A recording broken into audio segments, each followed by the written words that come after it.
Hi guys, मेरा नाम blossom है और मैं आप सबका स्वागत करती हूँ मेरे इस चैनल पे। अगर आप पहली बार आए हैं मेरे चैनल पे, तो मेरे साथ बने रहिए क्योंकि मैं बहुत ही जूसी टॉपिक आपके साथ शेयर करने वाली हूँ। तो आज का टॉपिक है कि क्या आप टॉक्सिक रिलेशनशिप में हैं? इस ट्विन फ्लेम जर्नी पे होते हुए क्या आपको लगता है कि आपके फैमिली मेंबर्स, आपके फ्रेंड्स, रिलेटिव्स आपको नहीं समझ पा रहे हैं कि आप किस दौर से गुजर रहे हैं? अगर हाँ, तो चलिए देखते हैं कि आप किस तरह से इन सब टॉक्सिसिटी से बाहर आ सकते हैं, अपने आप को हील कर सकते हैं।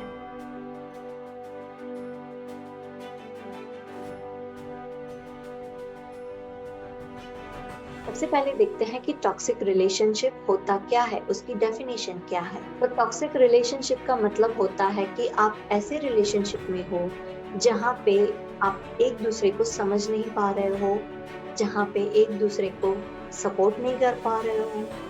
आप दोनों, चाहे वो फिर आपके स्पाउस हों, आपके फैमिली मेंबर्स हों या आपके फ्रेंड्स हों, कहीं न कहीं आपको लगता है कि हर बंदा आपका एडवांटेज ले रहा है या आप अपने लिए स्टैंड नहीं ले पा रहे हो। तो इन सब चीज़ों को हम कहते हैं टॉक्सिसिटी, टॉक्सिक रिलेशनशिप। अब कैसे पता चले कि आप ऐसी कोई टॉक्सिक रिलेशनशिप में हो या अभी उस रिलेशनशिप से गुजर रहे हो? तो आई am giving you a moment, think about it कि क्या वाक़ई में ऐसा कुछ हो रहा है आपके साथ? कोई आपका हर बार एडवांटेज ले रहा है, कोई आपको समझ नहीं पा रहा है, no matter how hard you try. और ये बंदे कोई भी हो सकते हैं, इंक्लूडिंग योर ट्विन फ्लेम। हो सकता है आपका ट्विन फ्लेम भी आपका एडवांटेज ले रहा हो और आपको अभी तक पता ही ना हो। आप सिर्फ इग्नोर कर रहे हो क्योंकि वो आपके ट्विन फ्लेम है। So I am giving you a moment, think about it. चलिए, अगर आपने रिकॉग्नाइज कर लिया कि आप ऐसी कोई टॉक्सिक रिलेशनशिप से गुजर रहे हैं, तो अब आप क्या करेंगे? आप मुझसे पूछेंगे कि यार ब्लॉसम, ये तो ना होता रहता है, it's because of our culture और अपब्रिंगिंग, और हम ये कह सकते हैं कि पर वो बंदा मुझसे प्यार करता है, मैं कैसे उसे छोड़ दूं, मैं कैसे अपना स्टैंड लूं, इतने सालों से जो होता आया है मैं उसे कैसे स्टॉप करूं, मुझ में इतनी हिम्मत नहीं है, ब्ला ब्ला ब्ला ब्ला ब्ला। देखने जाओ तो रीजन बहुत सारे हैं, आप बिल्कुल भी स्टैंड नहीं ले सकते। पर देखने जाओ तो आप क्या कर रहे हो अपने आप के साथ? Is it love? जो भी आप कर रहे हो, किसी और को अलाउ कर रहे हो अपने आप पे हावी होना, किसी और के डिसीजन को अपना डिसीजन आप कह रहे हो, तो क्या सच में ये आप अपने आप से अनकंडीशनल लव कर रहे हो? प्यार क्या कभी किसी का एडवांटेज लेता है, या प्यार हमेशा बराबरी चाहता है? बराबरी not in the bad way but in a good way. प्यार हमेशा फायदा उठाना जानता है या प्यार हमेशा बैलेंस एनर्जी पसंद करता है? क्या होता है प्यार? सोचिए। अगर आप यहाँ तक आए हैं तो आप ये जरूर जानना चाहेंगे कि आप इस रिलेशनशिप को कैसे हील कर सकते हैं। तो चलिए देखते हैं कि हम अगर टॉक्सिक रिलेशनशिप में हैं तो हम इस टॉक्सिसिटी से कैसे डील कर सकते हैं। तो यहाँ पे मैं अपना एक्सपीरियंस शेयर करना चाहूँगी। जब मेरी शादी हुई तब मुझे पता चला कि आखिर मैं एक टॉक्सिक रिलेशनशिप में हूँ। मेरे साथ हर तरह से अब्यूज़ हो रहा था। मेरे को बात करने का मौका नहीं मिलता था। मैं कभी अपना स्टैंड नहीं ले पाती थी और इन सब चीज़ों के चलते हुए मेरे में कॉन्फिडेंस कम हो गया था, क्योंकि मुझे डर था कि कोई भी मुझे समझने वाला नहीं है, कोई मुझे सपोर्ट करने वाला नहीं है। मैं किसको जाके ये सब बताऊँ? मेरा दिल ऐसे ना बहुत रो रहा था, मुझे कुछ और करना था लाइफ में। पर because of this societal belief and structure, मैं ऐसे ना हमेशा बंदी-बंदी सी फ़ील करती थी कि मुझे पता नहीं है कि मैं क्या करूँ? तब एक दिन मेरी फ्रेंड ने मुझे मेरे फर्स्ट स्पिरिचुअल टीचर से मिलाया। तो जब मैंने उनसे कहा कि मैं ऐसी सिचुएशन से गुजर रही हूँ और मेरा दिल प्यार चाहता है, मुझे प्यार चाहिए, बस मैं और कुछ नहीं चाहती। तो उन्होंने मुझे रियलाइज़ कराया कि वो प्यार जो मैं बाहर ढूँढ रही हूँ, वो प्यार कहीं बाहर नहीं मिलेगा मुझे, वो प्यार मेरे अंदर ही है। क्योंकि वो मेरे अंदर है, वो मुझे बाहर कभी भी नहीं मिलने वाला। पर मुझे उस प्यार वाली एनर्जी को महसूस करना पड़ेगा, उस प्यार को अंदर से जगाना पड़ेगा। जैसे-जैसे मेरे टीचर ने बोला मैंने वैसे-वैसे करा। मैं उनके हर स्टेप्स को फॉलो करती थी। और एक दिन आया जिस दिन मेरे दिल ने बोला कि बस इनफ इज़ इनफ, अब मैं इस रिलेशनशिप में और कंटिन्यू नहीं करना चाहती। तो पहले तो ये डिसीजन लेना बहुत ही मुश्किल था मेरे लिए। मैं बहुत डरी हुई थी कि क्या पता कल को मुझे मेरा प्यार ना मिले, क्या पता मुझे मेरी फैमिली सपोर्ट ना करे, क्या पता मुझे घूम फिर के वापस इसी रिलेशनशिप में आना पड़े। ये सब थॉट्स मेरे अंदर भी थे, पर कहीं न कहीं मेरा दिल कुछ और बोल रहा था। तो मैंने सिर्फ़ और सिर्फ़ अपने दिल की सुनी।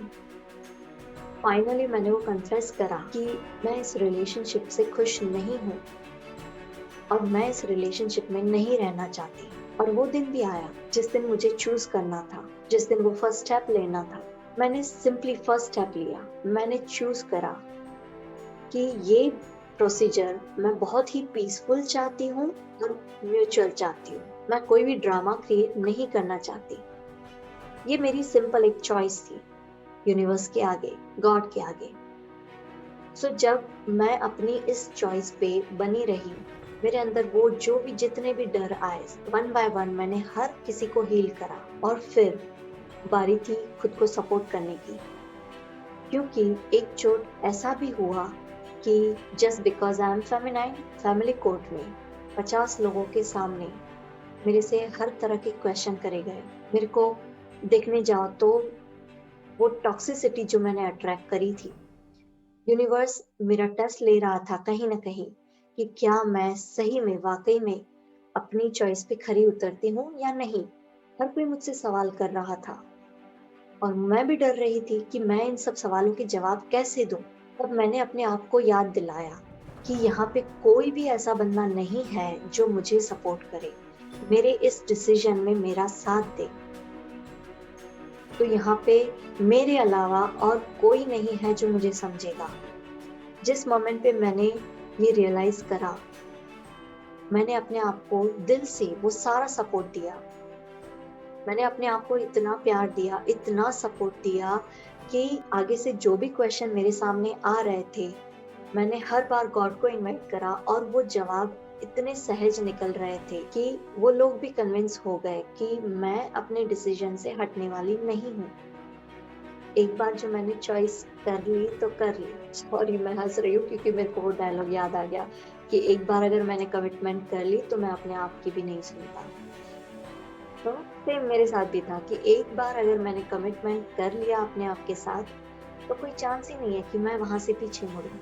और मेरी इस चॉइस का नतीजा, मेरे इस सपोर्ट का नतीजा ये हुआ कि पूरा यूनिवर्स, हर बंदा उसके बाद से मुझे सपोर्ट करने लगा और मेरे लीगल डॉक्यूमेंट्स मेरे को आई थिंक नेक्स्ट डे ही मिल गए थे without creating any drama. It was very peaceful.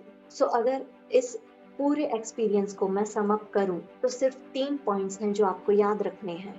पहला पॉइंट, चूज करो अपने आप को। आप क्या चाहते हो, क्या करना चाहते हो, अपने दिल की सुनो। दूसरा पॉइंट, अपने आप को अलाउ करो, वो सब कुछ फील करना, अच्छा बुरा जो भी आता है फील करो।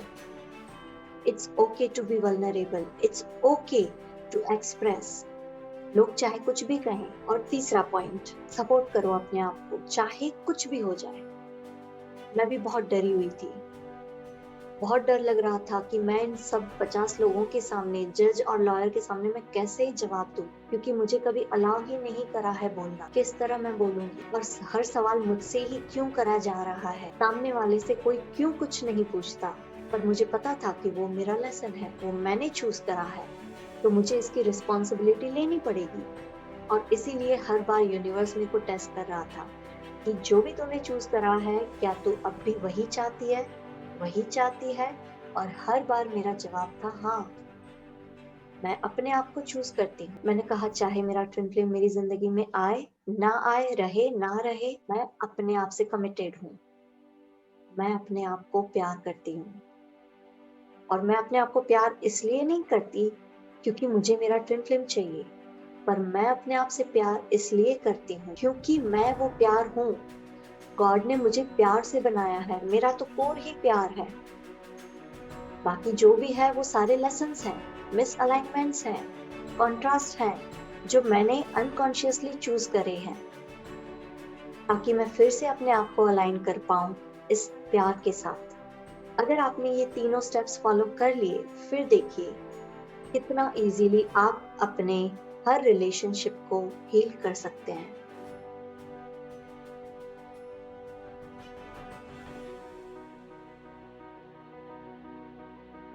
तो मैं उम्मीद करती हूँ कि मेरा ये वीडियो आपको कुछ हद तक हिम्मत देगा, गाइडेंस भी देगा और आपकी लाइफ भी चेंज करेगा।